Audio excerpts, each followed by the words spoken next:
This is Bob Bald from Fu Manchu, and you're watching Aftershock TV.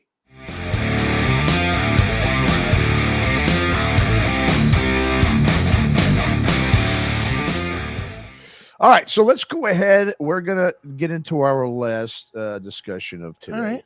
All right. And now this, and like I said, I'm going to be kind of careful how I do this before everyone thinks I'm talking shit about Okay. somebody here or an individual. Not at all. So as we see up here, this is KC Chaos. Okay, rest in peace. Recently, just last week, saw the passing of Amen frontman KC Chaos at the age of 59. Now, for those, probably a lot of people, if not most, are probably thinking, who the fuck is KC Chaos, right? Yeah. So, like you said, the band Amen, and now this wasn't a household band, the name of a band, but Amen, they put out 3 records. It's been a long time. 2004 was their last release. And we'll get into a little bit, but we interviewed producer and engineer Paul Fig a few years ago for our Tremors, for our Aftershocks Tremors. He was one of the original guitarists for Amen. Right. And we talked to him about Casey and everything. This was just one of those bands, it's so funny, and I'll get to that in a second, but we'll talk about the band first. I was a fan of Amen. I've got 2 of their records. I thought the first record was really good. It was on Roadrunner. I was interning there just as that thing was starting to come out. I had left right before that thing was released, but I remember seeing it in the offices and everything. Yeah, I liked it. It was they were one of those bands that got lumped into the nu metal realm because there was really nothing else to they were basically a punk metal band, but they were one of those bands that was they had I guess you could consider them alternative metal, but they were just too punk for metal and they were too metal for punk. Right. And I think it was one of those bands. I mean, look, this is a band that was on 2 majors. They were on Columbia. They were signed to Darren Malakian from System of a Down's label. Right. They were signed to Virgin with their second record. And like I said, their first record was on Roadrunner. Right. Obviously, in terms of the band, they had, drummer Shannon Larkin. Everyone knows Shannon from Godsmack and, Ugly Kid Joe and Rat Child America. Great drummer. So he played with them. They were out of LA. I saw them once. I saw them. I think we were talking to Paul about that. I did see them on the Tattoo the Earth tour back in 2000. Put on a great show. I mean, this guy was he was up there. He was very energetic and commanded, the stage for himself. Obviously, Amen was also, I failed to mention too, a few of the guys in Amen were from the band Snot when Straight died and broke out of them. So that's how they kind of came out about it. Now, obviously, rest in peace to him. Do you know much about Amen? Were you a fan and so forth? They're okay. I mean, I heard them. I never understood the hype. I don't hate them. I don't love them. Like you, I probably heard the same 2 records that you have, the 99 one and the one about the parents. Yeah, we come from your parents. Yeah, I mean, those are the 2 that I think everybody heard. Yeah. I don't know. They're okay. We'll get into it a little more, but I don't have a glaring opinion on this other than sad to hear that the guy died. Yeah. I can honestly say that I never saw him perform. Well, yeah. Well, the thing was, and that's the thing, that's killing me. And this is one of the reasons why I wanted to bring this up too. Now, I guess rest in peace to the guy. I was a fan of the band. He left a nice little small legacy for himself in the world of metal. But the one thing that's kind of bothering me is all this coverage by the press on it. What a surprise. Metal press, and we see this all the time when a musician dies. Okay, now look, if 2 days before his passing last week, right, if someone was to ask you about him, or someone about, hey, that band Amen and KC Chaos, probably outside of Los Angeles, probably most people might say no, or oh yeah, I saw them on a festival, or Ozfest or whatever. Exactly. Yeah. Now that he's passed away, oh man, he is a legend. He's legendary vocalist now. KC Chaos. Now again, I'm a fan, of the band. Sure. Okay. Not a loving fan. I don't have shirts. I don't have posters. No, but I have the records, and I thought they were good. There was some really good songs on those records. Okay. Now, like I said, everywhere I'm looking, legendary vocalist. So just to give you an example, the Daily Mail in the UK, legendary 90s punk rock singer dies. Daily Express, punk rock legend Casey Chaos died in 59 as tributes flood in for the tortured soul. Stop it. Pennsylvania Live, popular metal band frontman, okay. Metal Talk, Casey Chaos, punk and heavy metal icon. Come on. They even got his age wrong, 54. The Sun, punk rock star, Casey Chaos. So all of a sudden now he goes from being, I don't really know that band, to, oh yeah, you mean that icon, legend, Casey Chaos? Now look, I'm just going to say my 2 cents here on Casey. All right, sure. A unique and talented frontman, like I said, put out 3 albums. All right, for an alternative, they were a solid band, an alternative metal punk band in that new metal era. To have 3 albums on 3 different labels, bigger labels. Look, to me, he's more of a great businessman than he is musician. All right, sure. If he was able to get those labels and distributors, Columbia and so forth, I mean, that's pretty awesome. Especially their 3rd album that came out now 4 years after their second album, which I remember when that came out when Malakian put that out on his label, I was like, these guys are still around. Like, sure, they were. 4 years you don't put out a record back and then, especially, you were forgotten about. Mm-hmm. Like I said, they were just one of those bands that were pretty obscure. They didn't really fit into anything.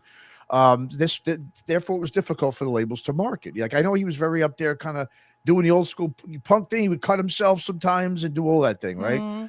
Like I said, 2 punk for metal, 2 metal for punk. He was a very, self-destructive type of guy. I mean, when we interviewed Paul, he talked about his assessment of him and his personal experiences. Obviously, being in a band with him, you said he was a cool guy, but had a lot of demons and whatever. Like I said, put on a cool little legacy for himself. Put his own little stamp on that era. Sure. Now, if I had his legacy as a musician, I'd be like, I did pretty good for myself. Damn. Sure. But let's stop with the legendary musical figure and stuff in any capacity. All right. I've never heard, and I'm sure you could agree with me on this. In all my years, dude, being in this business, 35 plus years of us doing this, right? Have you ever heard of anyone discuss about Amen? I can't even have not one person that even brought him up and say, hey, you know what's a really fucking awesome band? That band Amen. I never heard of anybody talk about no one. I mean, other than our interview with Paul Fig, I don't think I've talked about Amen. Sure. Since 2002 or whatever it was that Parents came out. Honestly, and that's 25 years ago or whatever. They were one of those bands that the press loved to suck their dick and the fans didn't care.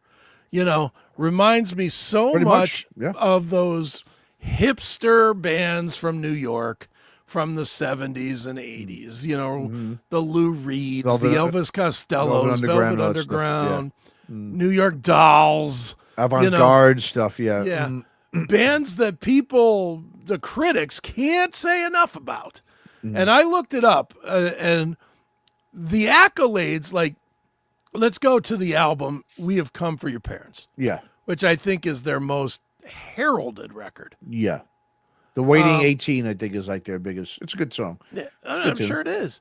But listen to these accolades. Kerrang! Album of the Year 2000. 666 albums you must hear before you die in 2011. 50 best albums from 2000 in their 2020 thing. Metal Hammer, top 20 albums of 2000. Top 10 best albums produced by Ross Robinson. NME recordings of 2000. Rock Sound, Critics Poll 2000, and the 250 greatest albums of our lifetime. Lifetime. Oh, my God. And then Terrorizer has Album of the Year 2000.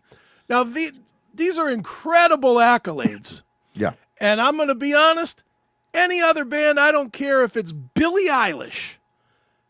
If you heard this, you'd go and at least know something of it. You'd know a song. Sure. Billie Eilish, I don't know shit about, but I know that song Bad Guy. I know one song I can name. I don't especially love her music. Is what it is. She gets these kind of accolades. And didn't she win like 50 Grammys or some shit? Yeah. Exactly. Same type of thing. Here's all these accolades. I'm looking at this track list right now. I don't know any of these songs. No. None of them. Well, sticking with that album, okay? Yeah.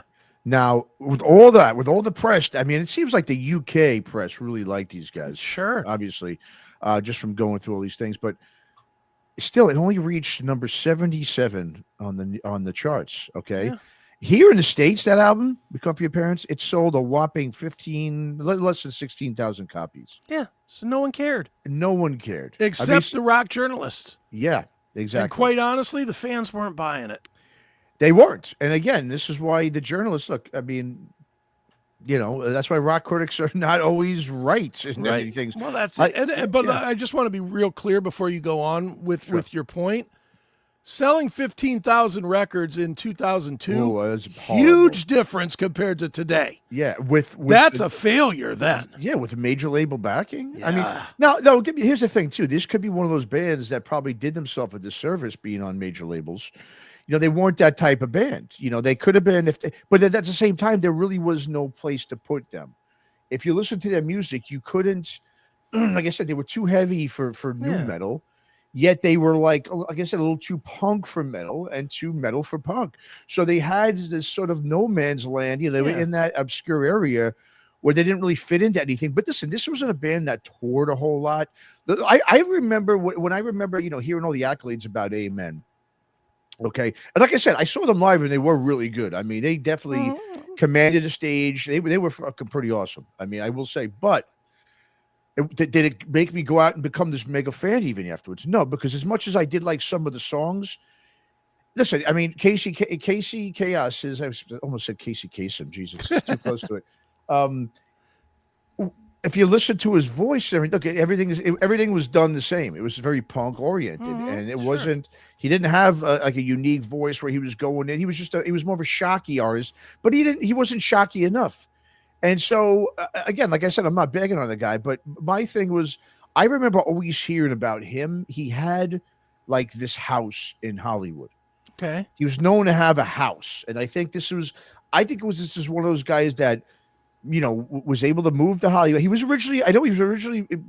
I think he grew up in Florida, and he was in some punk bands there that, were like decent, underground punk bands that kind of were known within the underground circles. And so people kind of knew him through there, but then he went to the metal world. Again, you're not going to be able to mix those worlds. It just never was going to happen. But I remember he moved to LA, and I think he bought a house, and I think he was able to play with other guys and to build, contacts and everything, because he had this big Hollywood. It was in the Hollywood Hills too, so probably a nice party house in the Hollywood Hills where, listen, if you're a young musician and you want to join a band, and here's this guy who's like, look, I got this house, I got a studio, I've got all this stuff, you can live there. You're going to jump at this. So I think he was able to attract people because of that. He was able to make certain contacts, because I never understood why this guy was so revered around all these business people, yet it never attached itself to any of the music fans out there. Obviously, I mean, the album sales say it all. For God's sakes, they don't have one song that people even know about. I mean, you could take a look at some bands from that era. Like, say, I'm just going to take up one band, the band Cold. Yeah. Well, they have the song "Stupid Girl," right, or whatever. There's a couple of songs that people will go, yeah, I remember that song. I remember it on the radio. I mean, Amen, dude. There's not one. I know the song, just because I knew the record, but sure. Like you said, you ask one general metal fan from that era, new metal fan, okay, if they were in that genre, no one's going to know who they are. Yeah, none at all. And it just, to throw around words like legend and icon. No, come on. The guys from the Clash are legendary punk guys. Punk guys, yep. Sex Pistols, legendary punk guys. You could even say the Exploited and Casualty, those bands, but Amen, no. Come on, stop it. We got to stop with this legendary icon crap. Stop, because what that does is that diminishes real legends. Oh, it totally does, man. That's exactly it. Are you putting Casey Chaos in the same world as Dimebag Darrell? Exactly. Dimebag is a legend. When you say legend, everyone knows that. Legend. That's a legend. Who's Dio? Who goes out there? What singer has been like, I'm really very influenced, inspired by Casey Chaos? No one. No one has ever said that. No fan has ever said that. That's not iconic. I mean, again, and you're listen, you're almost disrespecting, like, not just other musicians, but you're misrepresenting this guy so that when people go, oh, who is this legendary guy? Let me go listen to him. And you're like, well, what's so legendary but iconic about this guy? That almost makes his legacy that much diluted and worse. because you're throwing a false, tag on it by calling him a legend or an icon, which he's not. Yeah, and again, we're not trying to shit on the guy because he passed away. We're just saying that, man, the rock press needs to get it together. How about you just say, guy from this band died? Yeah, just say, or say like what's the word they say? What's the fucking word? But I'd say someone who's whatever. I mean, the bottom line is yes, just don't be using legend and icon with guys who aren't legend icons. You would do this guy so much more service if you said Casey Chaos, lead singer of the band that spawned Godsmack and Snot, dies. Because people can relate to Godsmack and Snot, even though he wasn't in it. Or you could use the word, say, controversial, because he was whatever on stage. If he would say certain things, like you said, he would cut his wrist or something. Okay, he brought something like that, like a G.G. Allen thing, Yeah. But let's be honest, this guy wasn't G.G. Allen even. I mean, his stage presence wasn't that intense. And musically, they were just a very average, decent band. That's it. And whether you love them or you hate them, let's just say underheard band, because most people never heard them. Never heard of them. That's true. Yeah. So again, yes, not taking anything away from his career. What a cool little career. I mean, 3 albums on some big labels like that. I wish I had that career. Absolutely. Yeah. But absolutely not legendary or iconic. And again, at all. Right. Let's stop using these terms for guys who aren't. It dilutes everything about that and people who are real icons. Exactly. Agree.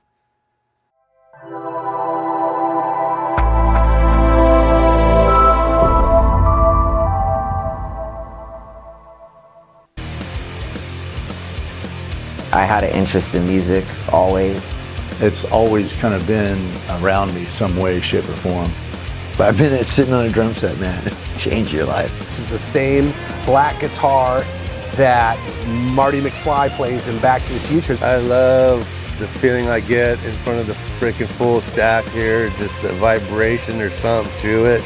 I'm lucky because I do have a little bit of a tap into the Fu Manchu lore, into the Nebula lore. In order to keep things going, you kind of have to like start playing the game a little bit, like the business game. Everybody has to get through a day-to-day, and how do you exist and how do you get by? As far as getting people to commit to bands, it's tough to keep a lot together these days, for sure. Still sleeping on people's floor, that's still a reality. Probably also playing with some of the best people I've ever played with. The creative juices don't stop. It just keeps going. For me, it's just finding a balance of how much time I'm spending with my family versus how much time I'm spending working. It's this validation that what you're doing actually has merit. Obviously, we're a little long in the tooth, and we've been doing this for a minute, and now we can kind of do what we want. We don't need a record company. I'll do it myself. I'll do it the way I want to. Just always be cool. Just be respectful. Those are your people. They're connecting to you on some level, even if they don't look like you. It's got to happen, or else I'll go crazy. Go crazy one way or another, I might as well, not go crazy if I can play music. Maybe one day I'll have a Porsche, but until that day, I'll drive a Chevy. There you go. All right.